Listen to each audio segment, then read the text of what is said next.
Hello बच्चों, कैसे हैं आप सभी। मैं आशा करता हूं कि आप सभी स्वस्थ होंगे, सेहतमंद होंगे। तो आज की इस वीडियो में हम जो लेकर आए हैं वो है हमारा एनएसएस का सब्जेक्ट। कुरुक्षेत्र यूनिवर्सिटी में एनईपी इम्प्लीमेंट होने के बाद ये फोर्थ सेम में आप देख सकते हैं, this is the pool PDF जो वैल्यू एडेड कोर्स है। कौन कौन से कोर्स किस सेमेस्टर में पढ़ाए जाने हैं ये केयूके की वेबसाइट पे फ्रीली अवेलेबल है। तो यहाँ पे हम देख सकते हैं कि in the third and fourth semester यहाँ पर VAC 305 that is the national service scheme activities and training, ये आपका एक कोर्स अवेलेबल करवा दिया गया है। और साथ ही में फोर्थ सेमेस्टर में है 405 द सेम कोर्स, राइट। तो इस वीडियो में हम एनएसएस से जुड़ी हुई काफ़ी सारी बातें स्टडी करने वाले हैं, वो देखने वाले हैं। और जो भी बच्चे ये थर्ड सेम में या फोर्थ सेम में एनएसएस ऑप्ट कर रहे हैं एज अ सब्जेक्ट, तो उनके लिए काफ़ी हेल्पफुल होने वाली है ये वीडियो। तो स्टार्ट करते हैं बच्चों। पहले एक बार सिलेबस देख लेते हैं जो हमारे पास है। तो ये सिलेबस है बच्चों, देख सकते हैं थर्ड एंड फोर्थ सेम में एनएसएस एक्टिविटीज़ एंड ट्रेनिंग के तौर पे है। VAC वैल्यू एडेड कोर्स है आपके पास, और प्रैक्टिकल सब्जेक्ट है। एक तरह से आपके पास थ्योरी के बजाय प्रैक्टिकल से या मीन्स आपको डायरीज वगैरह बनानी होंगी, तो वो सब आपको प्रोवाइडेड है। और ये रहा आपका सिलेबस। तो यहाँ पे देख सकते हैं देयर आर 4 यूनिट्स। यूनिट 1 में हमारे पास है एनएसएस एक्टिविटीज़, हिस्ट्री क्या है, फिलोसफी क्या है, एम्स एंड ऑब्जेक्टिव्स क्या हैं, लोगो, बैच, फ्लैग, सॉन्ग एंड लक्ष्य गीत, ऑर्गेनाइजेशनल स्ट्रक्चर क्या है एनएसएस की, और एनएसएस कैंपेन्स कौन कौन से हम एनएसएस में कर सकते हैं, करते हैं, तो वो सब। सेकंड यूनिट हमारी डील करेगी एनएसएस रेगुलर एक्टिविटी और प्रोग्राम्स की, जिनमें एक्टिविटीज़ वगैरह के बारे में डिस्कस किया जाएगा जो कि इन टॉपिक्स पे बेस है। जैसे कि रेगुलर एक्टिविटीज़ है, मेथडोलॉजी ऑफ कंडक्टिंग सर्वे है, maintenance of NSS work diary, this work diary has to be maintained by the every students, calendar of NSS activities, days, camps के बाद आपके पास स्पेशल कैंप्स हैं, various dimensions of days camps, special camps at the college and universities level. So ये सभी आपकी activities second unit में है, जिससे हम ये सीखेंगे कि इन एक्टिविटीज़ का फ़ायदा क्या है। NSS activities for the community services, आपके जो आसपास लोकल कम्युनिटी है या जो यूथ है उनकी डेवलपमेंट के लिए कौन कौन सी एक्टिविटीज़ होती है, करवाई जा सकती है, तो उन सब की लिस्ट है।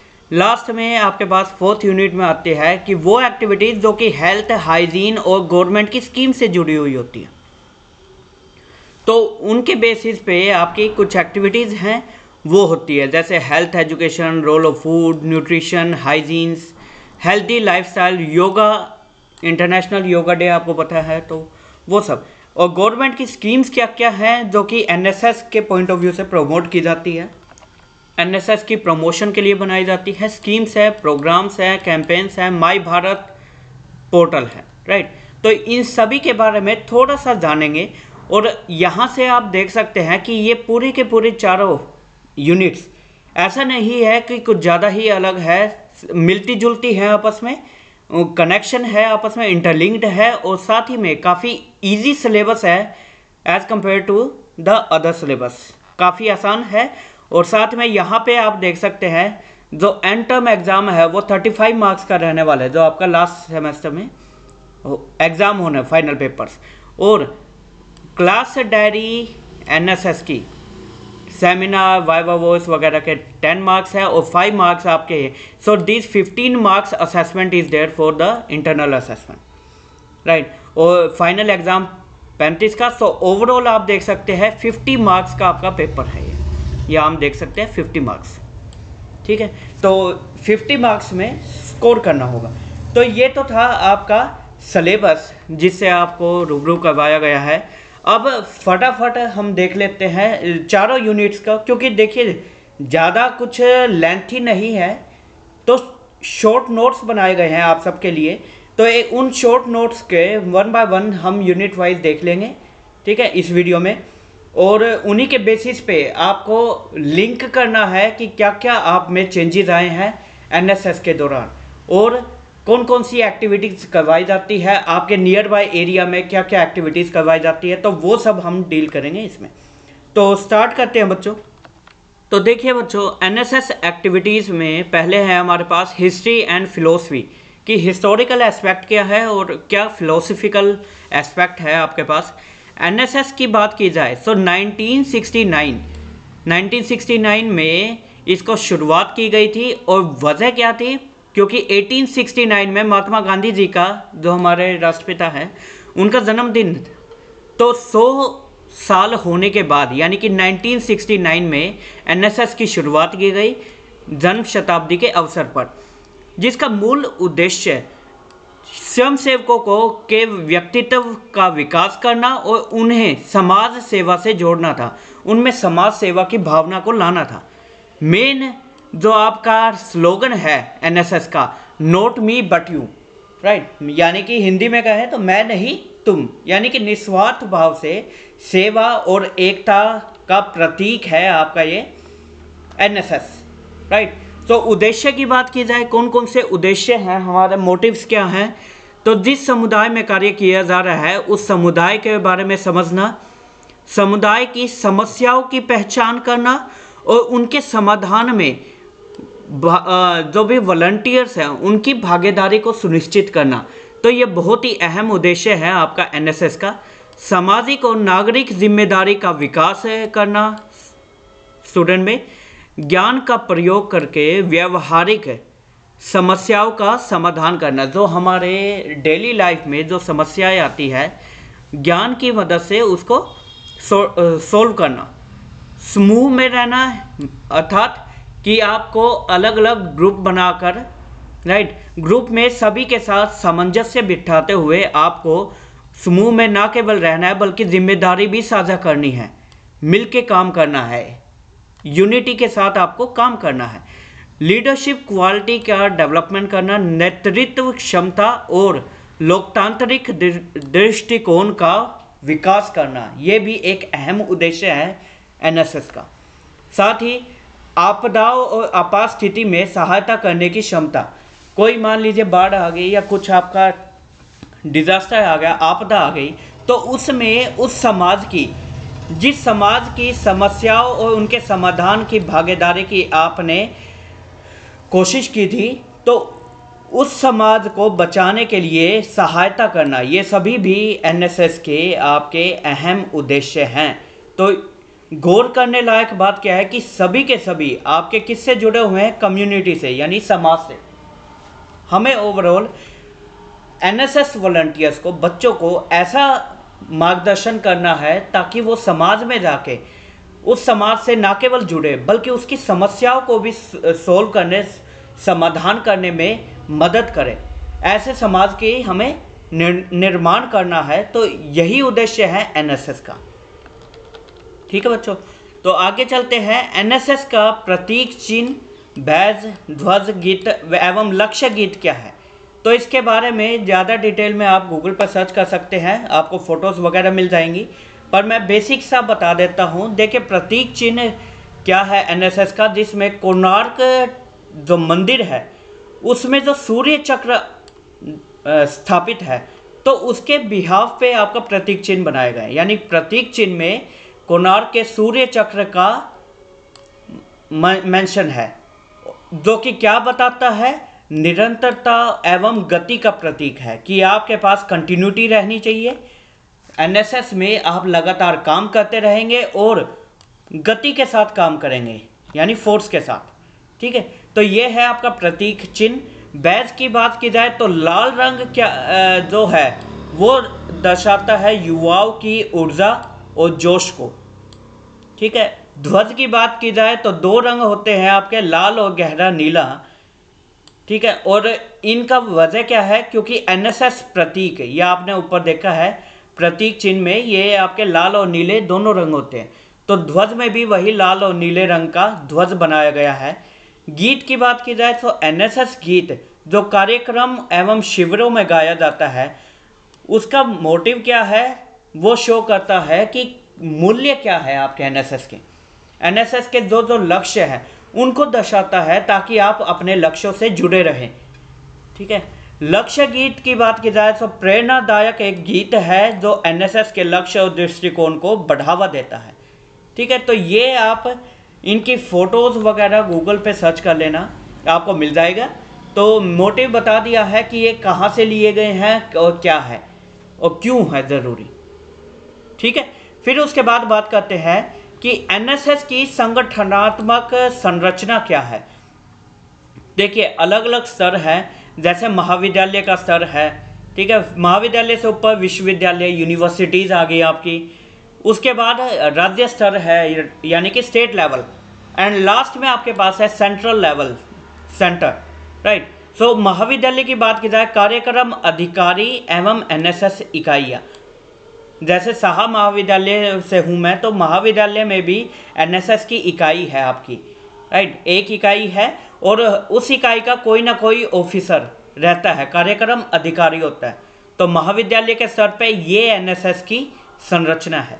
विश्वविद्यालय स्तर पे बात की जाए तो एनएसएस समन्वयक भी होते हैं आपके, इंचार्जेस, राइट, जो उस यूनिवर्सिटीज़ के अंदर जितने भी आपके कॉलेजेस आ रहे हैं, जैसे उदाहरण के तौर पे कुरुक्षेत्र यूनिवर्सिटी है, तो कुरुक्षेत्र यूनिवर्सिटी के अंडर आपके डिफरेंट डिस्ट्रिक्ट जैसे कि पंचकुला, अंबाला, यमुनानगर, करनाल, इनके कुछ कॉलेजेस आते हैं। ठीक है, तो उन सभी कॉलेजेस से ऊपर यूनिवर्सिटी लेवल पे एक नोडल इंचार्ज रहेगा, एनएसएस समन्वयक। स्टेट लेवल की बात की जाए तो राज्य स्टेट एनएसएस सेल बनी हुई है।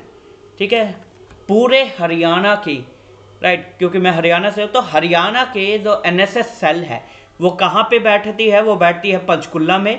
तो वो उसके अंडर जितने भी आपके डिस्ट्रिक्ट है, स्टेट में जितने भी ज़िले हैं, उनमें जितने भी यूनिवर्सिटीज़, महाविद्यालय हैं, उन सभी में एनएसएस का जो भी काम हो रहा है, तो उसकी देखरेख की जिम्मेवारी आपकी एनएसएस सेल की होती है। इसका भी मोटिव यही है कि एनएसएस को प्रमोट किया जाए।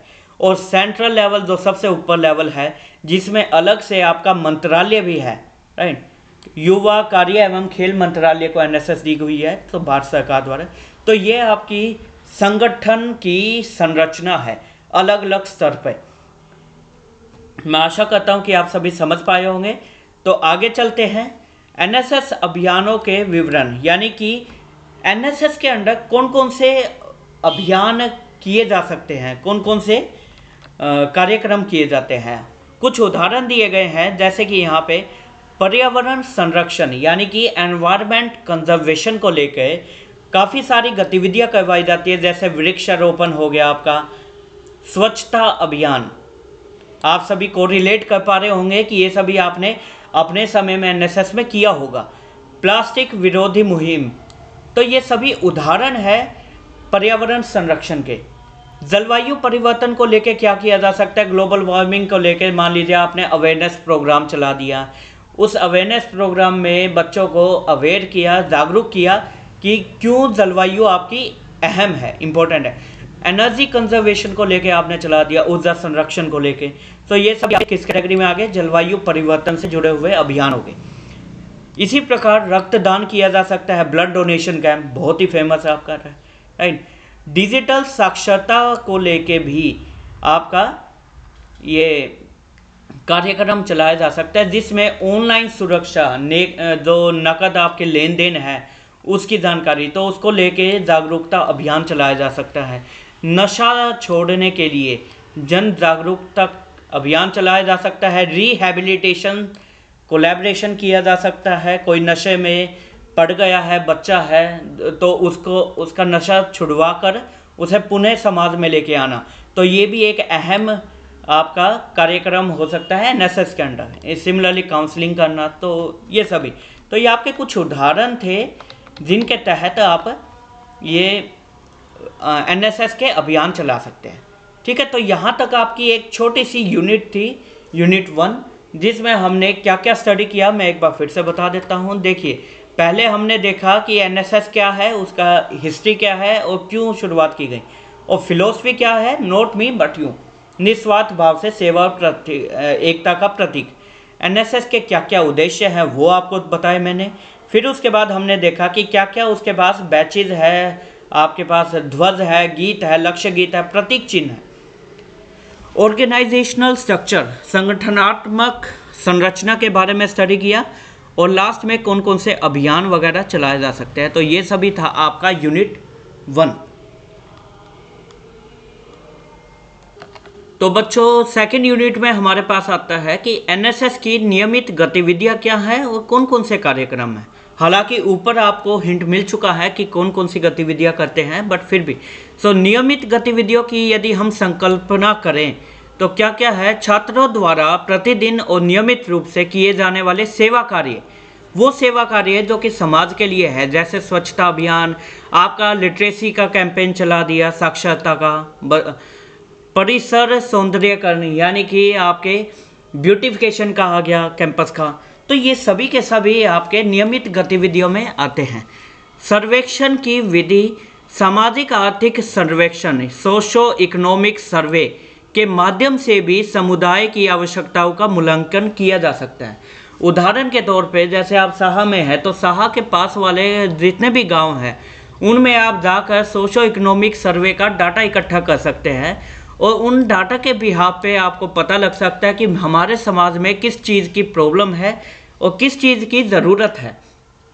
तो उस डाटा या इन्फॉर्मेशन का मूल्यांकन करने के बाद आप ये बता सकते हैं कि हमें ये एक्टिविटी करनी चाहिए, ये गतिविधि हमने करनी चाहिए ताकि समाज को उससे लाभ हो सके। ठीक है, तो इसमें प्रश्नावली, क्वेश्चनेयर बनाना, डाटा संग्रहण करना, विश्लेषण, रिपोर्ट तैयार करना, ये सभी इसके उदाहरण शामिल है इसमें, राइट। फिर उसके बाद आपके पास आता है कंसेप्ट एनएसएस डायरी और कैलेंडर का रखरखाव। स्वयंसेवक जो है वो अपनी एनएसएस गतिविधियों को डायरी में रिकॉर्ड करते हैं अलग से कि आज मैंने इस डेट पे ये एक्टिविटी में भाग लिया। ठीक है, सो एनएसएस इकाई वार्षिक कैलेंडर तैयार करती है जिसमें पूरे वर्ष की योजनाएं होती हैं। ठीक है, तो ये आपका क्या है, एनएसएस डायरी और कैलेंडर का रख रखाव, जो कि बहुत ज़रूरी होता है। वजह क्या है, जब आपको कुरुक्षेत्र यूनिवर्सिटी से एनएसएस का सर्टिफिकेट, मेरिट सर्टिफिकेट जो लास्ट में मिलता है आपको 3 साल बाद है, तो उस सर्टिफिकेट में आपको 240 आवर्स 240 घंटे पूरे करने होते हैं। और वो किस बेस पे किया जाता है, वो डिसाइड किया जाता है आपने जो डायरी मेंटेन की है, रिकॉर्ड रखा है, तो उसके हिसाब से आपको घंटे मिलते हैं, जो मार्क्स मिलते हैं। ठीक है, तो इसलिए ये बहुत ही ज़रूरी है आपके एनएसएस सर्टिफिकेट्स के लिए। ठीक है, तो आगे नेक्स्ट आपके पास आता है वन डे कैंप और विशेष शिविर। आपके पास क्या होता है कि देखिए सभी स्टूडेंट्स में महाविद्यालय में आपके पास है शिक्षा का जो भी है कॉलेज क्लासेस है वो भी हैं। तो वन डे कैंप लगाया जाता है जिसमें पूरे दिन बच्चों को केवल उस एनएसएस की गतिविधियों में ही भाग लेना होता है और आपको छूट मिलती है कि आप क्लासेस नहीं अटेंड कर सकते। ठीक है, तो एक दिन का आयोजन होता है, उसमें कुछ ना कुछ थीम रहती है, जैसे स्वच्छता पे कोई कैंप लगा दिया, रक्तदान पे लगा दिया, या आपका साइबर सिक्योरिटी पे लगा दिया, तो कुछ भी हो सकता है। तो ये है वन डे कैंप, जो हमें लगभग 2 कैंप लगाने होते हैं साल में। वैसे ही विशेष शिविर आता है आपका, ये होता है स्पेशल कैंप आपका। ये आमतौर पर 7 दिवस का होता है, 7 days एंड नाइट, राइट। तो दिन और रात पूरे दिन आपको ये उस स्थान पे, चाहे वो जहाँ पे भी वो कैंप ऑर्गेनाइज किया जा रहा है, शिविर ऑर्गेनाइज किया जा रहा है, वहीं पे रुकना होता है। वो आपका महाविद्यालय का कैंपस भी हो सकता है, आपका गांव भी हो सकता है। तो वहाँ पे हम क्या लगाते हैं, 7 दिवसीय शिविर, जिसमें सामुदायिक विकास, स्वास्थ्य शिविर, स्वच्छता आदि पर गहन कार्य होते हैं। जैसे उदाहरण के तौर पे किसी आप गांव में चले गए, वहाँ पे आपके पास है उस गांव में या आपने सारे काम किए 7 के 7 दिन, वहाँ पे आपने खाना भी बनाया, वहाँ पे आपने साफ सफाई भी रखी, वहाँ पे अपनी मोटिवेशनल जो अंदर की इनर स्किल्स है उनके लिए आपने वहाँ पर अपना गाने भी गाए, गतिविधियों में भाग लिया, स्लोगन में और में रैलीज निकाली आपने। तो वो सभी कार्य किसके होते हैं, 7 डे कैंप के, स्पेशल कैंप के। तो ये सभी आपके डे कैंप एंड विशेष शिविर में आते हैं। ऐसे ही कॉलेज और विश्वविद्यालय स्तर पर क्या आयाम है, इसमें विभिन्न इकाइयों का आपसी सहयोग, प्रशिक्षण कार्यक्रम, संगोष्ठी और अनुभवों का आदान प्रदान भी किया जाता है।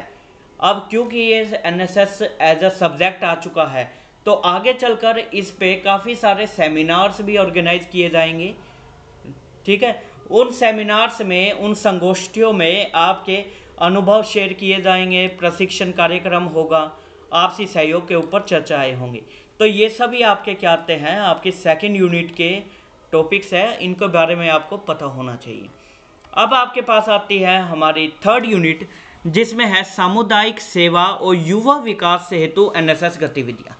यूथ डेवलपमेंट को लेके हम क्या क्या एक्टिविटीज़ करवा सकते हैं, वो सब हम इसमें पढ़ेंगे। जैसे सामुदायिक सेवाओं में अब तक पढ़ते आए आपने, साक्षरता अभियान है। सामुदायिक सेवाएं मतलब जो समाज के लिए सेवा कर रहे हैं। आपने लिटरेसी कैंप लगा दिया, गांव के विकास के बारे में चर्चा करते हुए वहाँ के जो लोकल्स है, वहाँ के जो भी निवासी है, उनसे चर्चाएं की। वंचित समुदाय यानी कि ऐसे समुदाय जो कि समाज से जुड़े हुए नहीं हैं, ठीक है, तो उनकी सहायता से जुड़े हुए कार्य करना, ये सभी के सभी आपकी कम्युनिटी सर्विसेज में आते हैं, सामुदायिक सेवाएं। फिर उसके बाद रक्तदान शिविर लगाया जा सकता है। रक्तदान शिविरों के सहायता से आप स्वास्थ्य विभाग को रक्तदान जो यूनिट्स है वो दे सकते हैं, और उनके साथ मिल के स्वयंसेवकों और स्वास्थ्य विभागों के द्वारा मिलकर ये कार्य किया जाता है। फिर उसके बाद आप स्वास्थ्य जांच शिविर, निशुल्क स्वास्थ्य परामर्श, नेत्र परीक्षण, दंत चिकित्सा शिविर लगा सकते हैं। यानी कि जो फ्री आपका हेल्थ काउंसलिंग कैंप है वो लगा सकते हैं, आई चेकअप लगा सकते हैं, टीथ चेकअप लगाए जा सकते हैं। तो ये सभी के सभी आपके स्वास्थ्य से संबंधित जांच शिविर हैं जो एनएसएस में लगाए जाते हैं। ठीक है, फिर आपके पास आते हैं कुछ ऐसे शिविर जिनमें डिस्कस किया जाए कि क्या समस्या है, उनका समाधान कैसे है, और डिसीजन लेने की क्षमता को विकसित करना। तो वास्तविक जीवन की समस्याएं जितनी भी हैं उनसे जूझने, सोचने और निर्णय लेने की क्षमता, उसका विकास एनएसएस में करवाया जाता है। व्यक्तित्व विकास की बात की जाए, बिल्कुल आपके पास समर्पण होना चाहिए, अनुशासन, समय प्रबंधन, टीम वर्क और आपके सेल्फ कॉन्फिडेंस, आत्मविश्वास को भी बढ़ावा मिलता है एनएसएस में। ठीक है, तो आप देख सकते हैं यहाँ पे ये कितना ज़रूरी है आपकी पर्सनैलिटी डेवलपमेंट के लिए। फिर उसके बाद नेतृत्व गुणों का विकास करना, कार्यक्रम के प्रबंधन और टीम लीडरशिप के माध्यम से नेतृत्व क्षमता का विकास करना। फिर उसके बाद वाद विवाद और भाषण प्रतियोगिताएं की जा सकती है, वक्तृत्व कला, सामाजिक मुद्दों पर वाद विवाद प्रतियोगिताएं। युवाओं के विचारों को मंच देने का माध्यम कौन करता है? एनएसएस। ठीक है, तो यहाँ से आपको अंदाज़ा लग जाना चाहिए, ना केवल हम समाज, आपके खुद के डेवलपमेंट के साथ साथ, समाज और खुद के डेवलपमेंट के साथ साथ हम आपकी करियर काउंसलिंग के रिलेटेड भी काम करते हैं। तो ये ओवरऑल डेवलपमेंट के लिए एनएसएस बहुत अच्छा प्लेटफॉर्म, माध्यम है, मंच है, जिसमें आप अपने आप का पूर्ण विकास कर सकते हैं। इसलिए तो इसका नाम दिया गया था कि युवा का विकास। तो युवा का विकास भी इसमें किया जा सकता है। तो इसलिए इसकी सारी गतिविधियों में सभी विद्यार्थियों को बढ़ चढ़ कर भाग लेना चाहिए। ठीक है, तो लास्ट यूनिट आपके पास आती है जिसमें स्वास्थ्य, स्वच्छता एवं सरकारी योजनाओं हेतु एनएसएस गतिविधियों के बारे में बताया गया है। यानी कि स्वास्थ्य शिक्षा किससे रिलेटेड, आपके पास व्यक्तिगत स्वच्छता, सामान्य रोग, प्रजनन स्वास्थ्य एवं निवारक चिकित्सा पर जन जागरूकता रैलियां निकाली जा सकती हैं, आपकी अवेयरनेस कैंप चलाए जा सकते हैं। ठीक है, पोषण स्वास्थ्य के लिए, ठीक है, यह आपके पास स्वास्थ्य था। पोषण, आहार और स्वच्छता की क्या भूमिका है, उसको लेके आपकी जानकारी या जागरूकता की जा सकती है। स्वस्थ जीवन शैली के लिए योग किया जा सकता है, ध्यान, तनाव प्रबंधन, नींद, नशा मुक्त जीवन के सिद्धांतों को अपनाने से रिलेटेड आपकी जीवन शैली को प्रभावित करते हुए ये कैंपेन्स चलाए जा सकते हैं। योग को लेके भी योग दिवस आयोजन, जहाँ पे डेली आप योगाभ्यास कर सकते हैं, जिससे आपकी शारीरिक और मानसिक स्वास्थ्य को बढ़ावा मिलता है, तो इसका किया जा सकता है। और लास्ट में यदि हम देखें कि कौन कौन सी योजनाएं जो सरकार चलाती है जैसे स्वच्छ भारत अभियान, आपने मोदी जी को भी सुना होगा, स्वच्छ भारत अभियान पे वो कितना फोकस करते हैं। फिट इंडिया मूवमेंट है जिसमें आपके पास साइक्लोथॉन हो गए, आपके पास रैली होगी, रन भागने की, रन फॉर यूनिटी, ऐसे कार्यक्रम हो गए। जल शक्ति अभियान हो गया, यानी कि जल को बचाने के लिए अवेयरनेस प्रोग्राम आ गया। माई भारत पोर्टल जो आपका है उसको हो गया। डिजिटल मंच है जिसमें कार्यों का रिकॉर्ड, आयोजन और रिपोर्टिंग अवेलेबल रहता है। तो ये सभी के सभी सरकार द्वारा चलाई जा रही विभिन्न प्रकार की योजनाएं हैं जो कि एनएसएस से जुड़ी हुई होती हैं। ठीक है, तो आई होप आप सभी समझ गए हैं कि एनएसएस कितना ज़रूरी आपका माध्यम है, जो कि आपके न केवल खुद का विकास करता है बल्कि समाज में भी एक सकारात्मक बदलाव लाने के लिए ज़रूरी है। ठीक है, तो ये आपके पास एक छोटा सा सिलेबस था। एक बार मैं फिर से सिलेबस दिखा दूं। तो ये बच्चों सिलेबस था हमारा इस इस पेपर का। एनएसएस एक्टिविटी, लोगो, ऑर्गेनाइजेशनल स्ट्रक्चर के बारे में बताया गया। कैंपेन्स कौन कौन से चलाए जा सकते हैं वो आपका बताया गया। साथ ही में रेगुलर एक्टिविटीज़ क्या है, जिसमें कंसेप्ट आता है आपका डायरी का, एनएसएस वर्क डायरी का। 1 डे कैंप, स्पेशल कैंप आपके ये लगाए जा सकते हैं। कम्युनिटी सर्विसेज और यूथ डेवलपमेंट के लिए कौन कौन से कैंप लग सकते हैं, अवेयरनेस प्रोग्राम चलाए जा सकते हैं। साथ ही हेल्थ, हाइजीन और गवर्नमेंट की स्कीम्स क्या है। तो इतना ज़्यादा मुश्किल नहीं है, सिलेबस आपका सारा जुड़ा हुआ है आपस में। 1 unit, 2nd unit, 3rd unit, 4th unit, यह आपस में कहीं ना कहीं जुड़ी हुई हैं। बस आपको ये जो शॉर्ट नोट्स है उसके हिसाब से अपनी तैयारी करनी है और एग्ज़ाम में काफ़ी अच्छा आप स्कोर कर सकते हैं। ठीक है, तो ये जो शॉर्ट नोट्स अवेलेबल करवाए थे आप, इन शॉर्ट नोट्स का मोटिव केवल इतना था ताकि आपको एक हिंट मिल जाए, आइडिया मिल जाए कि आपके पास एनएसएस है क्या। और अब यदि एग्ज़ाम में कोई क्वेश्चंस आता है तो उस क्वेश्चंस के हिसाब से आपको अच्छे से पढ़ना है और उसको इलेबोरेट करना है। ठीक है, ज़्यादा से ज़्यादा जो आपने सीखा है वो हर क्वेश्चन में डालने की कोशिश करना, तो आपको बहुत अच्छा स्कोर मिल सकता है एग्ज़ाम में। ठीक है बच्चों, तो ये था आपका syllabus, NSS activities and trainings का आपका सिलेबस था, पैटर्न था। तो उम्मीद करता हूँ आप सभी एग्ज़ाम्स में, परीक्षाओं में बहुत अच्छा परफॉर्म करेंगे। तो कुछ भी डाउट, क्वेरी हो, आप सभी कमेंट सेक्शन में आके डाउट्स पूछ सकते हैं। You are most welcome. तो ठीक है बच्चों, टेक केयर। जय हिंद, जय एनएसएस, जय माँ भारती।